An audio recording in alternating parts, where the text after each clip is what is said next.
Formula 2 on the programme for the first time this year here at Amaroo Park, and you are also going to see one of the most sensational sports cars ever put down on a track in Australia. With more news on that and other aspects of the meeting, here's Evan Green.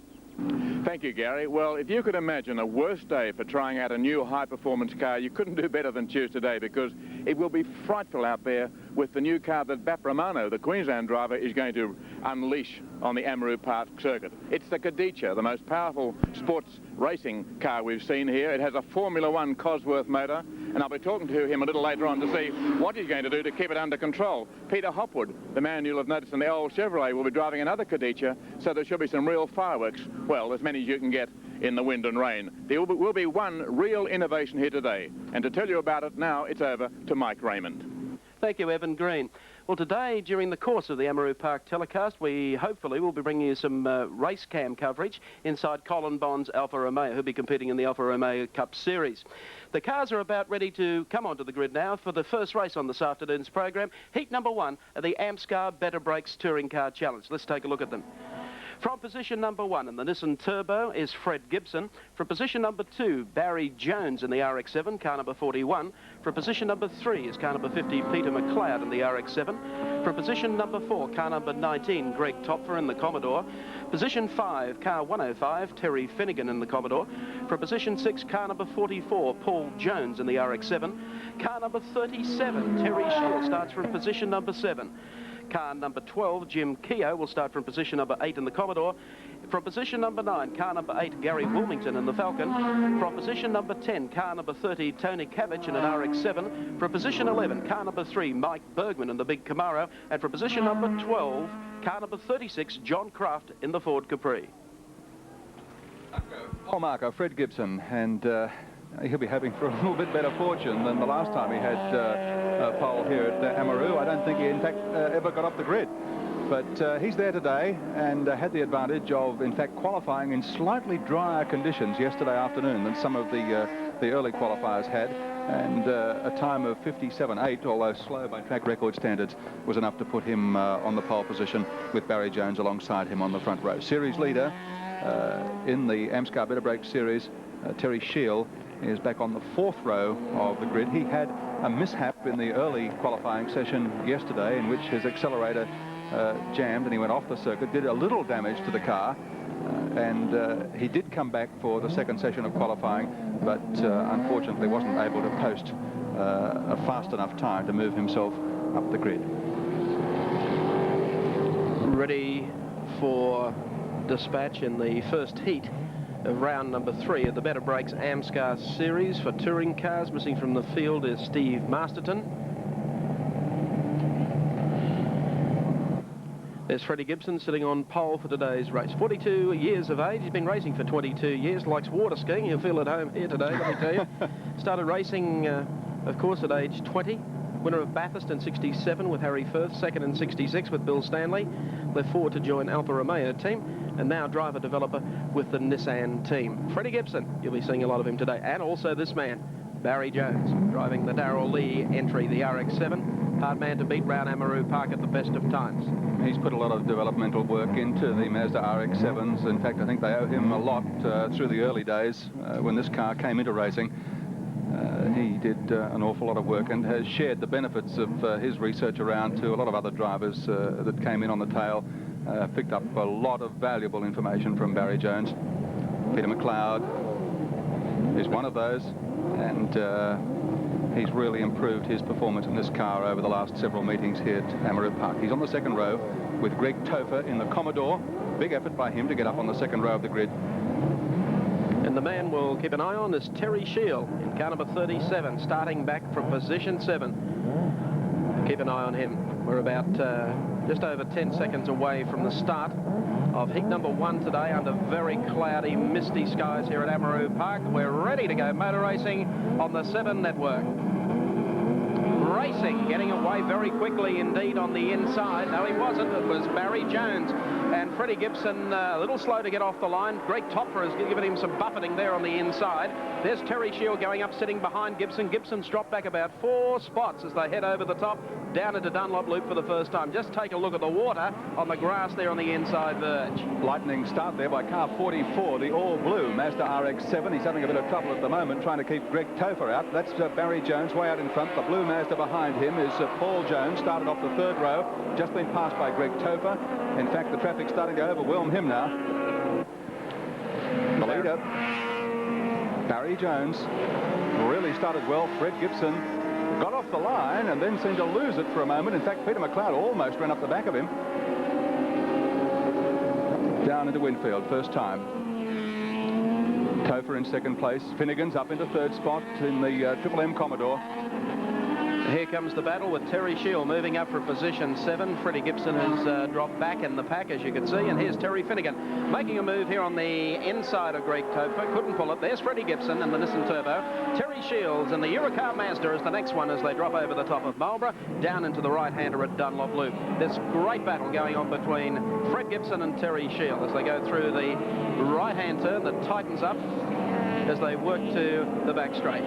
That slow start by Gibson probably cost McLeod a couple of places. He's been shuffled out of the main fight at the present time, and he could probably thank Freddie Gibson for that. Barry Jones leading well.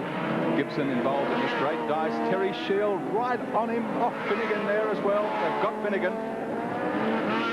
Terry Finnegan's keeping them all honest as Shield comes down on the inside, just nibbling away at the inside of Freddie Gibson. There's Topher up in second. Jones goes past. He's already onto the front straight. A little sideways.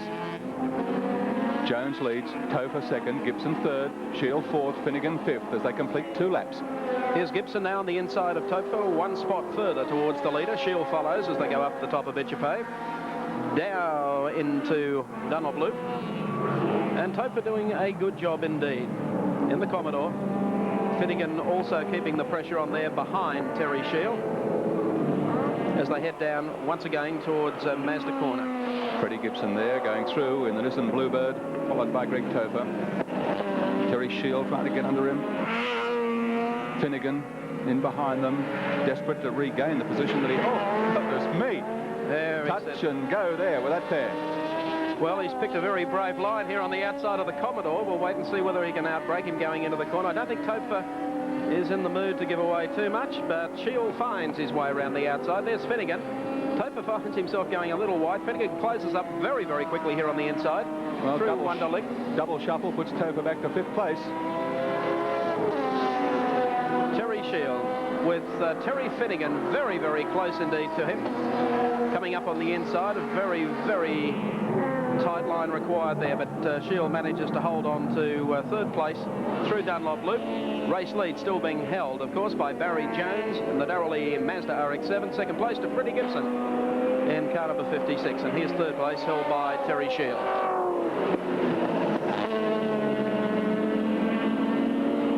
Tail out on Topher's Commodore there as he goes round the Mazda corner into Honda. Shield in 3rd spot. He takes Winfield, the right-hander, Finnegan. Just losing out a little bit there. Shield, of course, is the series leader in this Amscar Better Brakes competition here at Amaroo Park. Oh, very close. Up the top. Finnegan right on his tailpipe, but no way through there.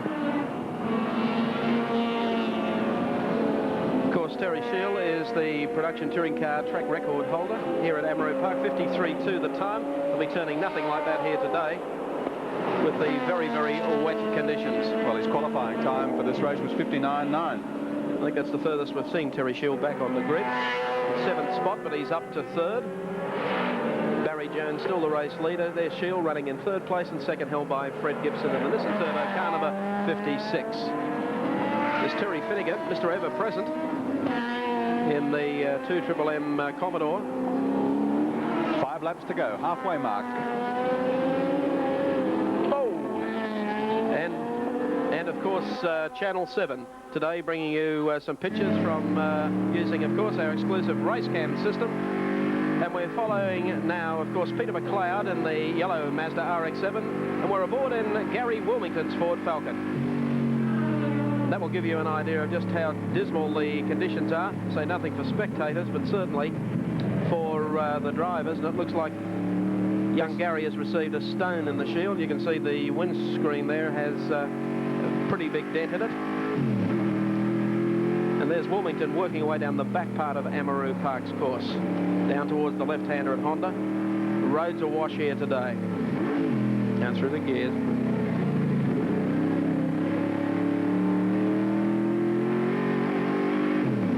Slight kink in the straight now, down to the right-hander at Winfield. The deep-throated rumble of the big Falcon, contrasting with a high-pitched whine of the Mazda RX-7s. Power down. But you can see, even at this part of the circuit, the little RX-7 pulling away from him.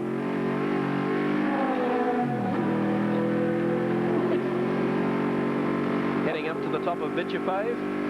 McLeod's left him. You can see one lap we've been following, and McLeod has pulled well away. Okay, that's Gary Wilmington race cam. We'll be picking up more race cam during the afternoon, and particularly in the Alfa Romeo Cup Series, because we're going to take you racing with Colin Bond. That's the race leader now, car 41. Barry Jones going down to Winfield Corner and about to be under challenge from Fred Gibson. Gibson has made up a lot of ground. There's Jones sideways coming out of the corner. Gibson moves up on the outside. No room to pass there. Through Wonderlick Corner. Just look how close these cars are running as they come onto the front straight at Amaroo Park and head up the hill. Three laps to go. Barry Jones just there. Freddie Gibson making big gains here in the past couple of laps. Down into the right-hander at Dunlop Loop. Barry Jones, car number 41. Fred Gibson, who was very, very quick here in the wet yesterday. Gibson's teammate, of course, George Fury, has been seen to advantage in the Australian Touring Car Championship Series this season. Gibbo hasn't had quite the same luck here at Amaroo in the Better Brakes Amscar Series, but he's hoping for a change of fortune today, and he's certainly putting it right up to Barry Jones. Looking towards the inside here. Traffic. Both passed safely.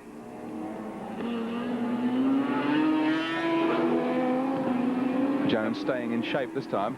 Almost lost it there last time round. Got away a little from Gibson there. On the way up the hill. 2 laps to go. Great scrap this. We move into the final stages of heat number 1 of the Better Brakes today.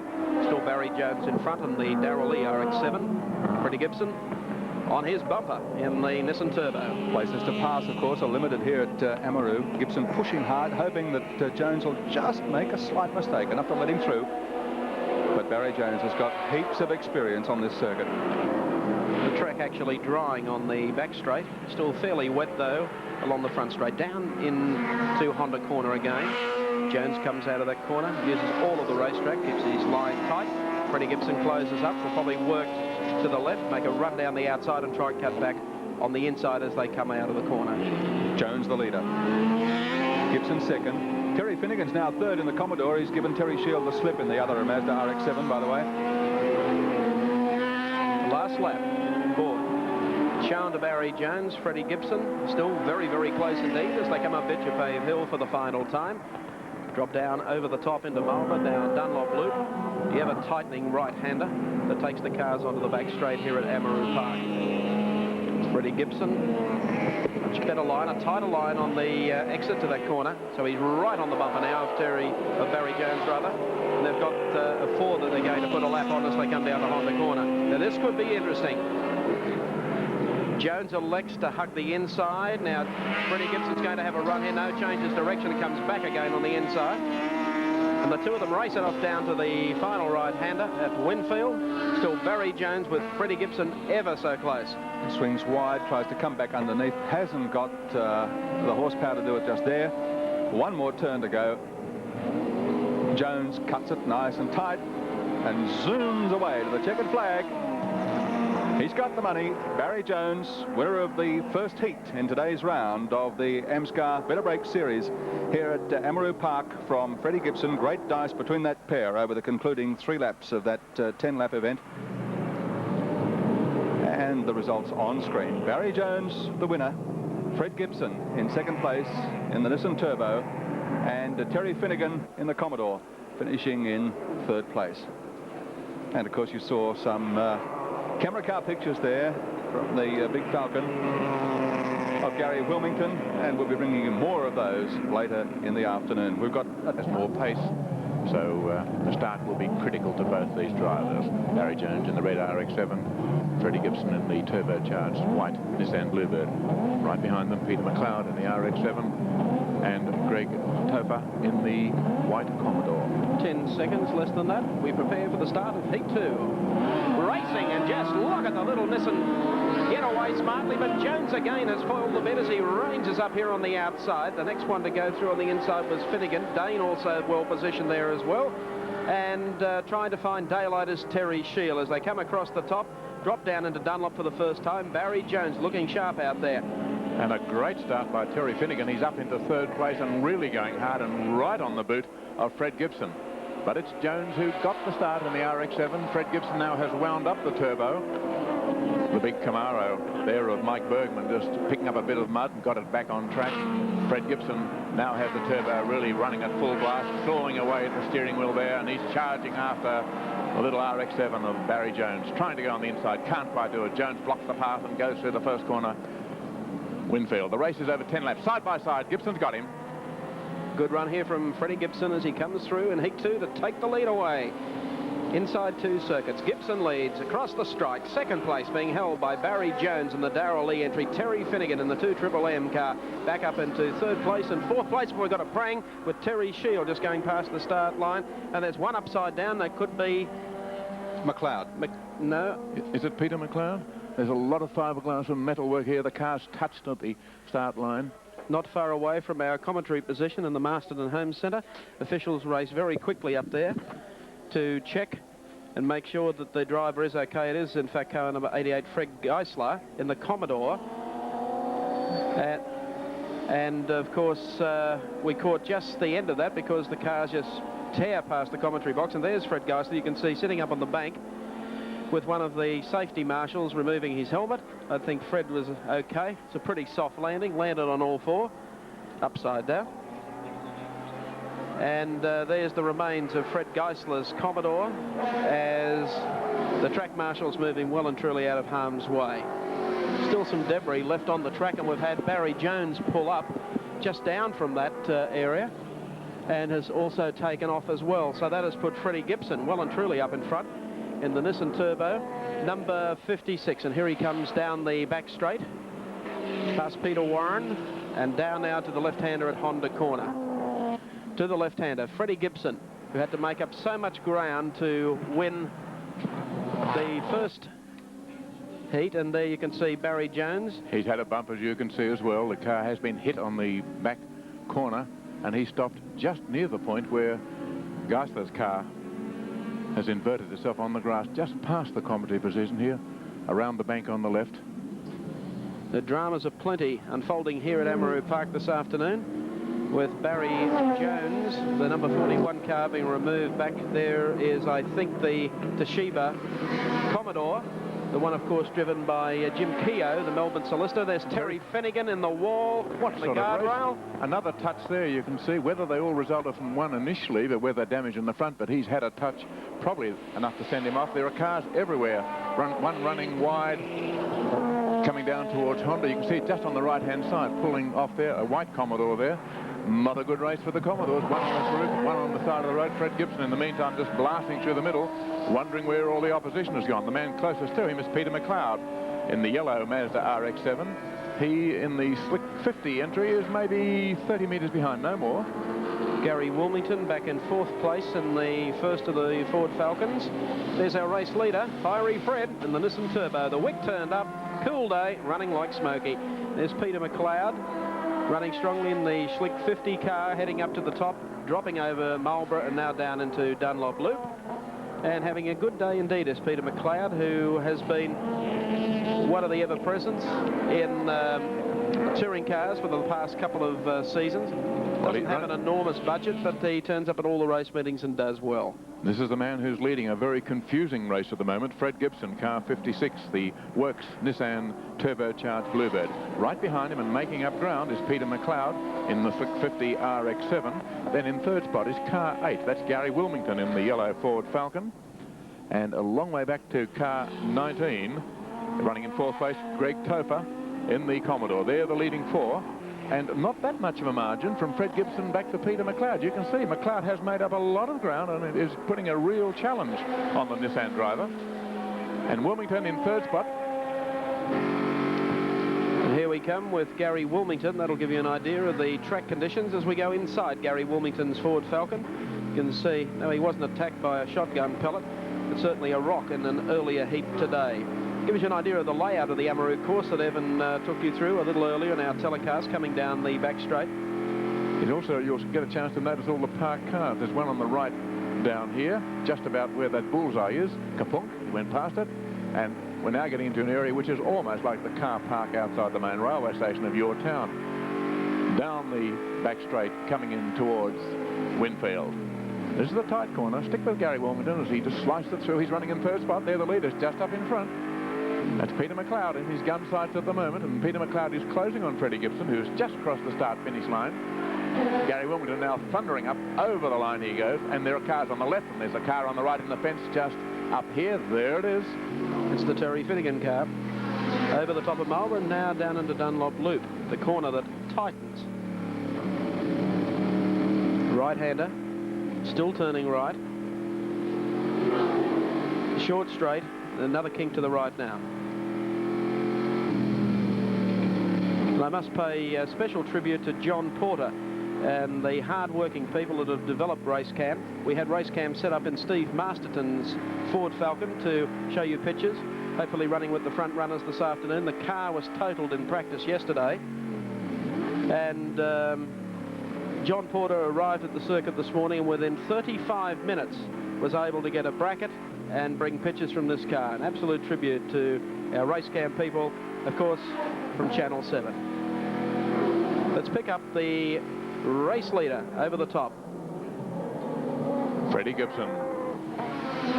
Wondering what happened to the competition, but he would be aware from pit signals and the occasional glimpse he gets in the rear vision mirror that the man closest to him is not too far behind, Peter McLeod, who started from the second row of the grid. You just saw the flash of yellow on your screen there as he pulls out to pass one of the Alpha Suds, competing in the Alpha Sud Trophy race and having a gallop in this race just so the driver can keep his hand in. Fred, 42 years of age, been racing for more than half of those years, has won Bathurst, now the test and development and race driver for the Nissan Motor Company.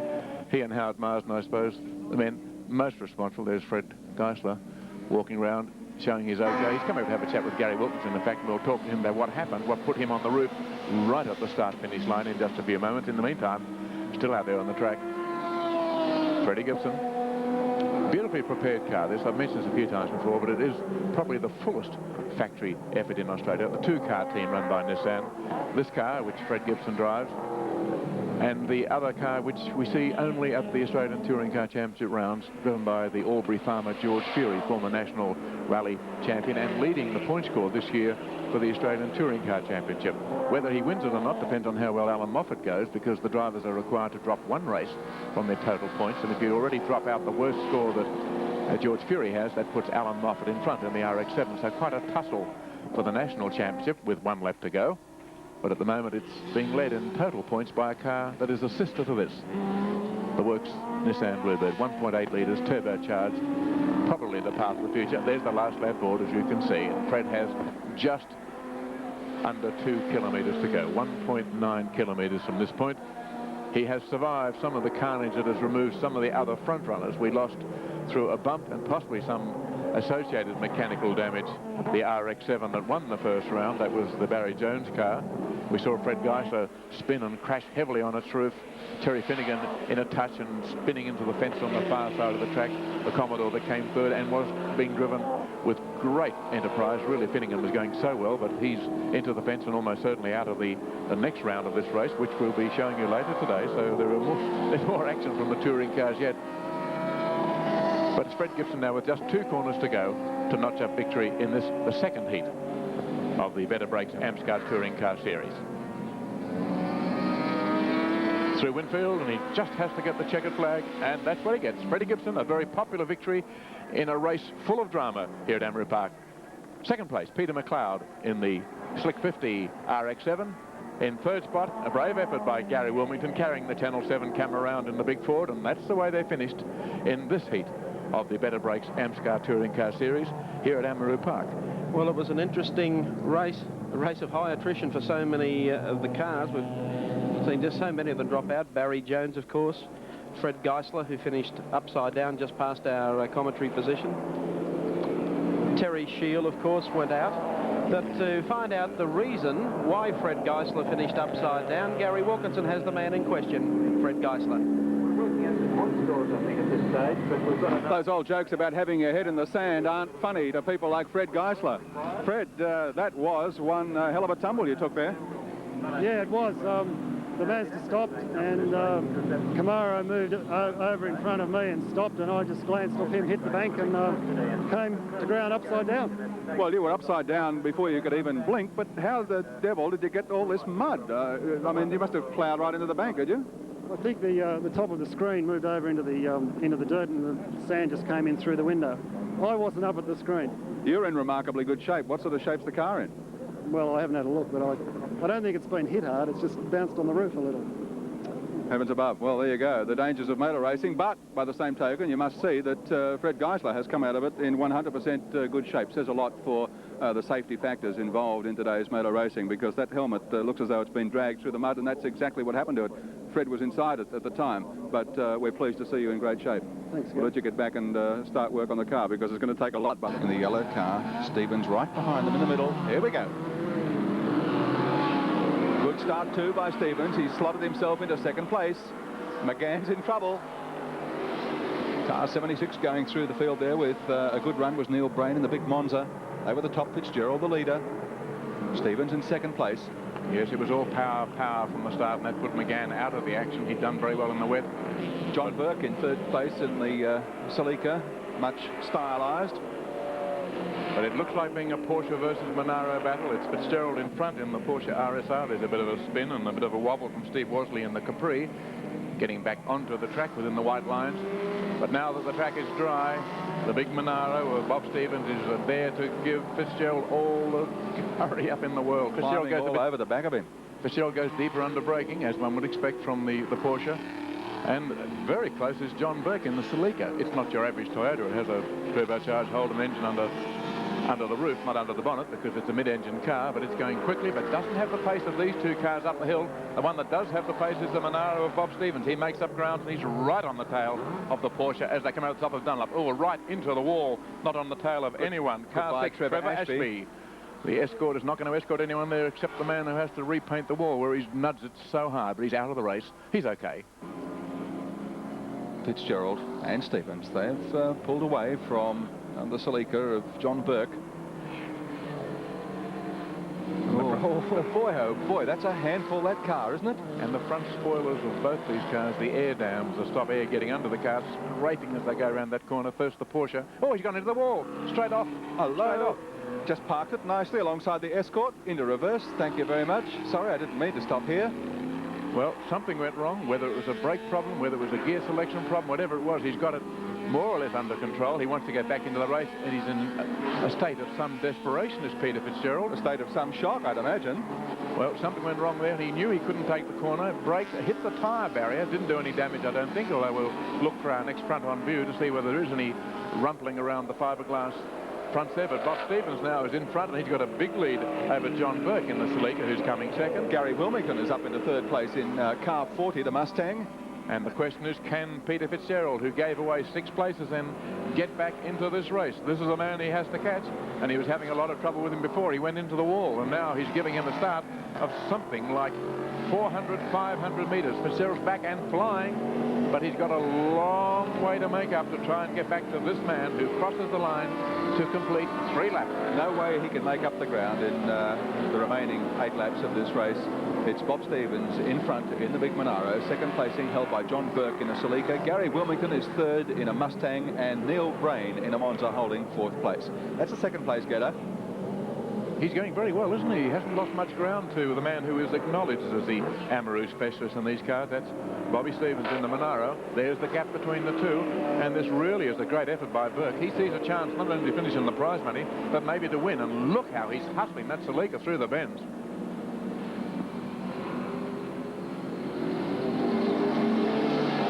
A nice smooth line by John Burke then, going very hard but not falling into the trap of being erratic about it. He's driving very smoothly, and he is certainly making up ground. Look at the difference there. Closes to within about 40 metres under brakes in the corners, but on the long straights, that's where Stevens has a big advantage. He just plants the foot in the big Monaro, and away he goes up Bitchapave Hill. And poor old John Burke in the Celica. I say poor old John Burke. It's a beautiful car, and it goes extremely well, but on the straights, he certainly knows that he's giving something away to Bob Stevens. Passes one of the Capris, probably Steve Wortley. Stevens has an added advantage of doing most of his testing. Car 19, and a little bit of strife over there. Doing a bit of a waltz was Bill Gray in a Tirana. He started from the rear of the grid, and he might have wished that he didn't even make the grid at all. Bob Stevens has a big advantage, Evan, in that he does all his testing here on the Amaroo Park circuit. He's running into traffic now, and I think that Burke might be able to take advantage of this. Now, beneath all the disguises, the aerodynamic add-on, the fiberglass air dam at the front, the big spoiler at the rear. Past the halfway mark. He's one of the older models, Celicas, has a different engine, not the Toyota motor, as we were saying, but a lot of power there. But he hasn't got the power of this car, Bob Stevens in the big Monaro. But Monaro hasn't got the smaller size of the Celica, so he has to really manhandle this car around. Fine handling, big car it might be, but it is a big car. Made bigger by all the additions he's added to it to keep it on the road, because, let's face it, that car has a higher top speed than the takeoff speed of a Boeing 747. And he weighs about 200 times less, so he wants to keep it on the road. Stevens the leader, Burke second. And Burke is closer. You watch this angle, you see the two of them come into view. There's Burke now. He is certainly making up ground, but he tends to make it up to this point and then lose it from here on. Wilmington still in third spot, a fair way back, and Fitzgerald is now up to fourth after that big lose before at Winfield. We'll keep our eye on Fitzgerald, but we'll watch the progress of Burke here, because he is centimetre by centimetre whittling back the lead. He's going hard. This is the part of the circuit where he goes so well. The driver in the Gosford car really going hard there. So that's a beautiful line round Dunlop. He wasn't frightened to let it go wide, because he knew that was a fast way out of the corner. Takes another very fast line through Mazda, which is where the brave men really wind the car up to their maximum. Now he goes out to get a good line through Honda, the only real left-hander on the track. Takes a beautiful line there, just clips the paint without doing any more than taking off that last millimetre of paint on the inside of the circuit. And he's made up a bit more ground again, and he would have picked up, Gary, maybe 2 or 3 lengths on that lap. Closes up again at Winfield. 3 laps to go for the race leader. Moving away, pursued by Burke.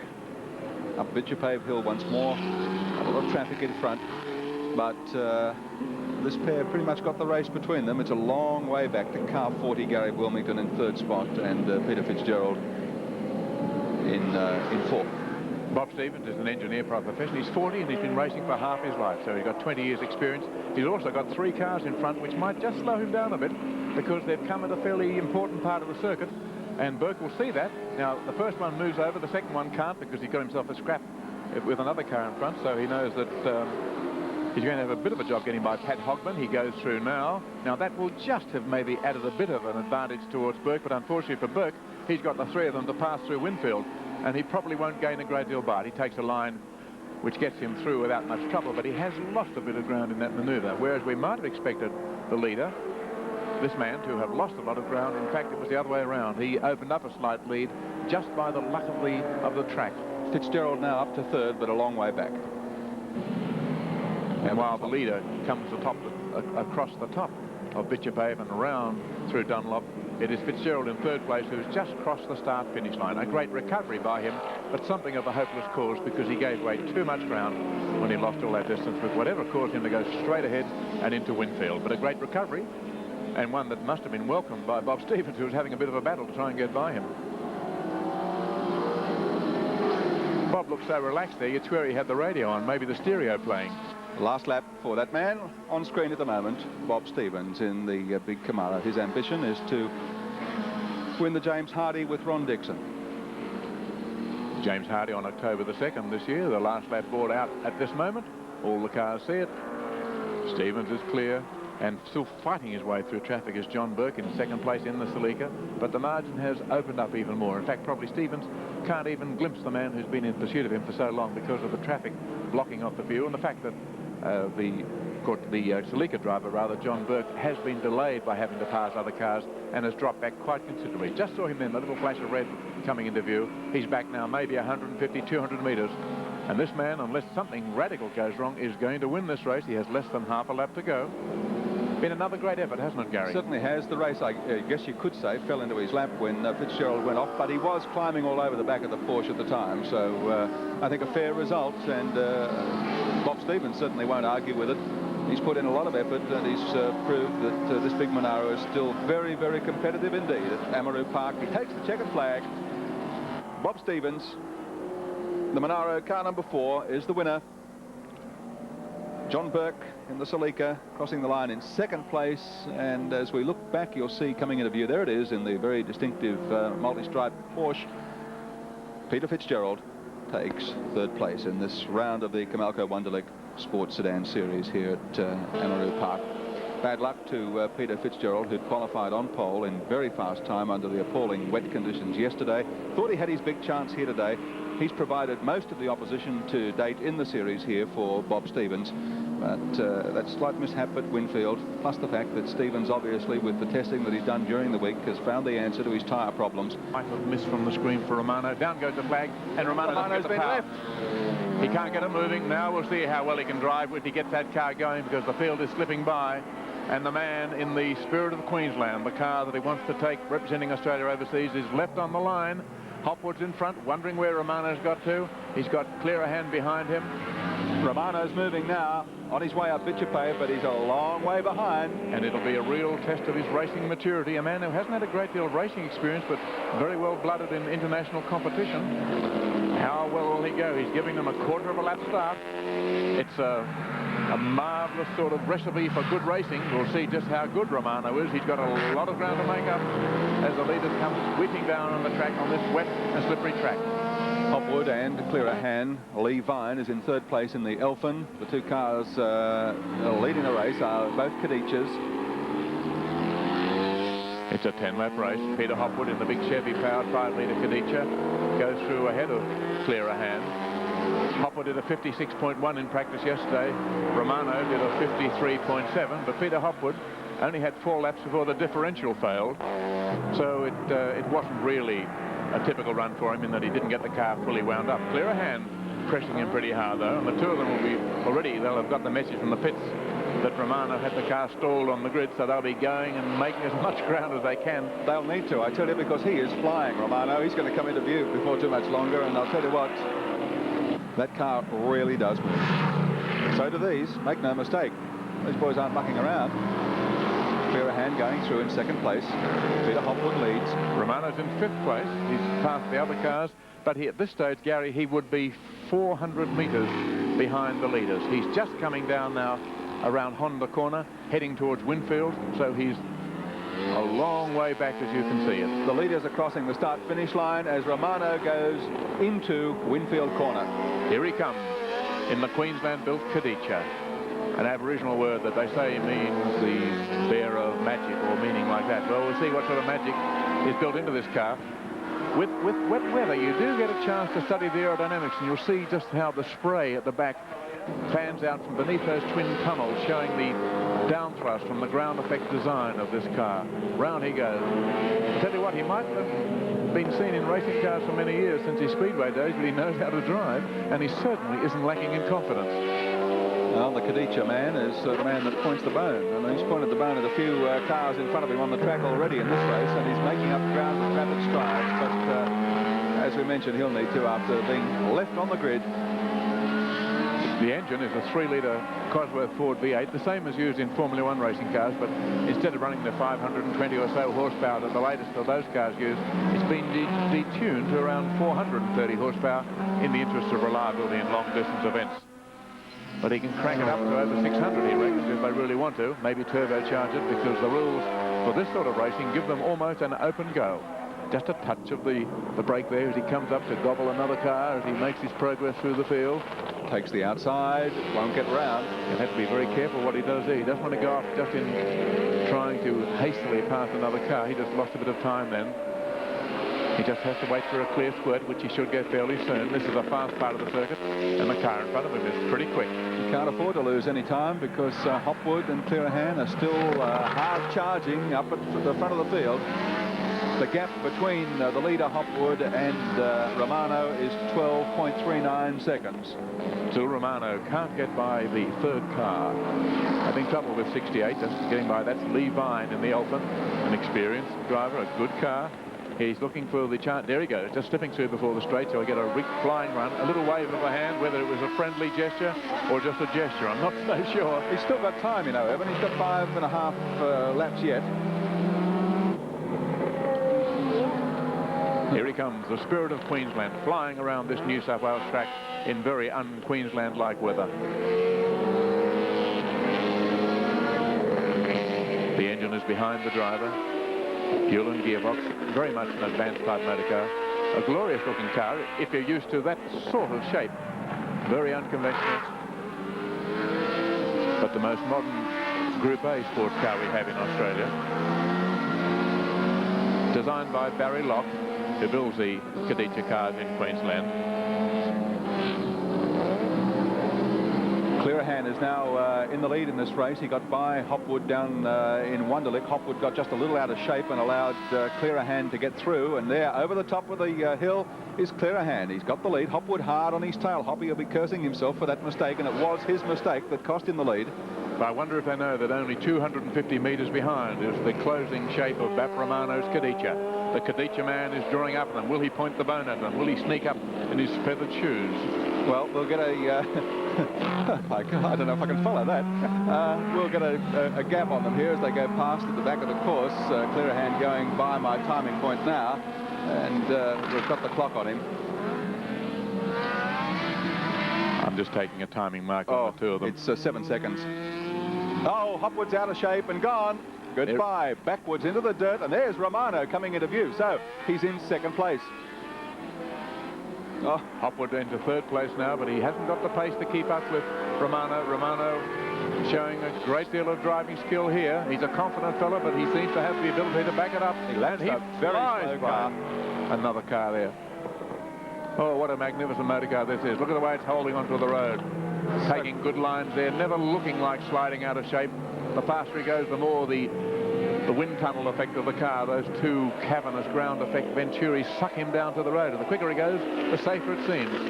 Clearahan, the only car on the track, and that's him in front of Romano at the present time. Clearahan handles the wet very well. He did win in Formula Fords at Surface Paradise last year in pouring rain, so he knows how to handle this sort of conditions. But I will tell you what, within a lap, Mr. Romano is going to have him for breakfast, I think. Has he got a lap? Yes, he has. Clearahan has just gone by. He's got 3 laps. I don't see any way that Clearahan can hold him off. Not the way he's been closing.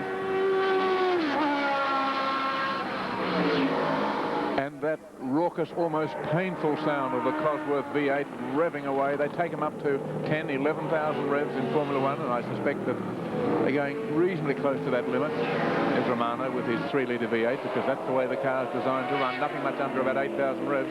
A shattering noise from that double overhead cam Cosworth motor. The problem is going to be that before the race finishes, these two are going to start running into heavy traffic.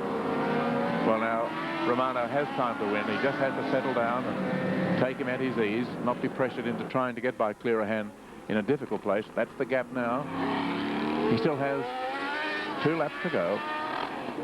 Not a lot of time, but the way he's made up ground, he can almost pick and choose where he wants to get by. This is where he's fast. Will he try and do it first time? Because that car in front is going quickly. It's the older model Khadija, throwing up a lot of spray from the back of the car, and you've got that real rooster tail of mist to get through. And there's one dreadful moment of almost blindness when you're trying to pass a car under the wrong sort of conditions. Well, Romano's not going to have much more than one chance, I wouldn't think, and he's going to have to make it. Well, he's and on make the best of it. He's on a very hard part of the circuit now, Gary. If he tries now, it'll be a difficult place because the car in front will be going quickly. He's just pausing. That shows good sense. Clear a hand, taking the line through Honda, and he will know, of course, that Romano's... Oh, Romano's gone, he's gone, he's gone. The car's sliding, he's holding it. Can he get it back? And he would touch the wall. No, he would go behind a tree, too. Clear a hand, clears out. Now, he's got the car under control. That's a good test of him. He's doing it gently. He's not spinning the wheels. He's taking it very gently. This fellow is good. A lot of drivers would have put the foot down on the throttle and spun hopelessly out, but he's got it back again. And he's on the track in third place. Hopwood went by in the meantime, so it's Clear a hand in front. Hopwood running second, and Romano in third place. Well, tribute to Romano. He spun out. That's bad luck for him.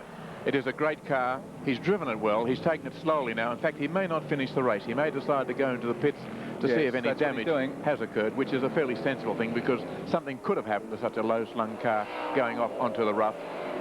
Well, bad luck, but I suspect that while we will see Chris Clear a hand clear out and win the race, we have seen today in the performance of Bap Romano and the Cadicia a car which is likely to dominate this category of motor racing in Australia and maybe carry the flag for Queensland and Australia overseas.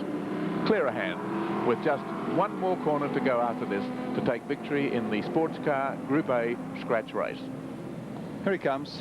Well, disappointment for Romano, but not so for Clear a hand. Yes, and he's got the money, and doesn't he know it?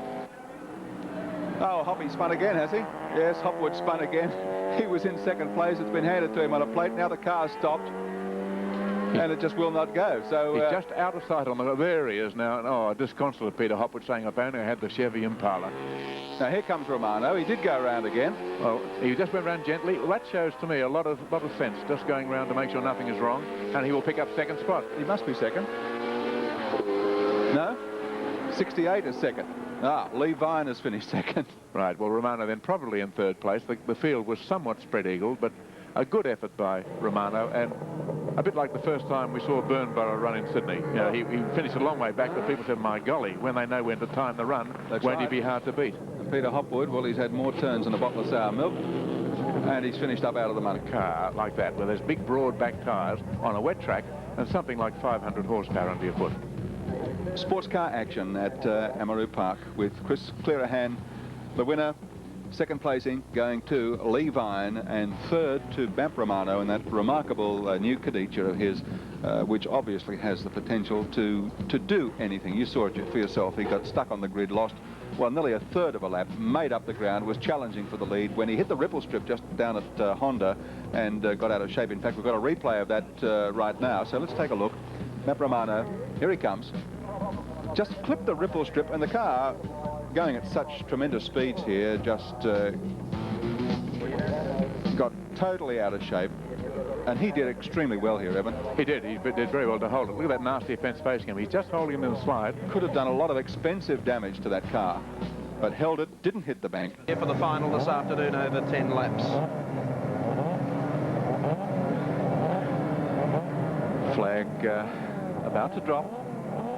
The start will be critical. Flag Gibson is up. Looking for a much better effort than he had in the first heat. Here we go. Side by side, and it's Barry Jones wins the first gear exchange, heading up Bitchafave Hill for the first time. Gibson zeroes in on the inside of him as they race up to the top of Marlborough and down into Dunlop Loop.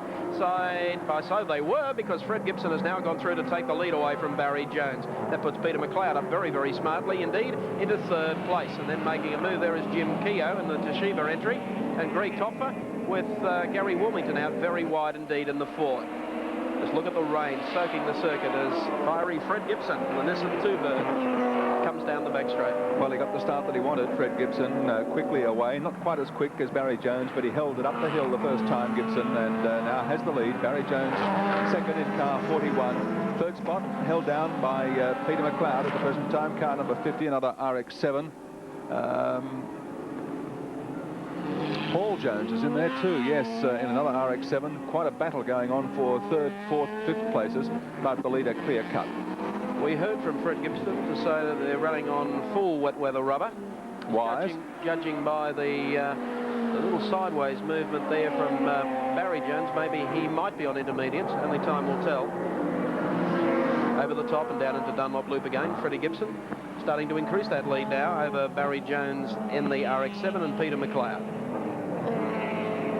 There's the gap from first to second. And there's Barry Jones running in second spot in the race. Jones won the first heat that opened the start of our telecast here this afternoon. Did not complete the second heat, and you can see by the damage to parts of his car why.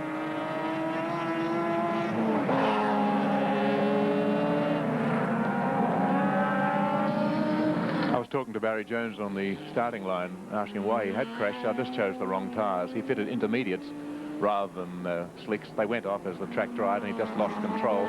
He's got racing wet tyres now, as has Fred Gibson, hand-cut slicks with deep grooves to channel the water off, and he's not going to make the same mistake. Now it's just purely and simply a question of power, and so far it seems that the power belongs to the turbo. But from the driver's further back in the field, that's the sort of view you get. That's Gary Wilmington's car, and how would you like to be racing with that sort of view? The same problem last year, Gary Wilmington, in one of the wet races, didn't have the windscreen wipers working at all, and I dare say he has a problem in that area again. Yes, I don't know whether he's just choosing not to run it because there's only a light mist, or whether they're not working, whether they're not even effective, but whatever it is, he's not getting much of a view. He's closing up a little bit on the car in front, but now he's going down a hard part of the circuit, coming towards the left-hand bend. And as you can see, Gary Wilmington, like all the other drivers further back in the field, aren't getting much of a view, which is why it pays to be right out in front, like Freddie Gibson. Well, he's got the best view as he goes past the start-finish line with 3 laps completed.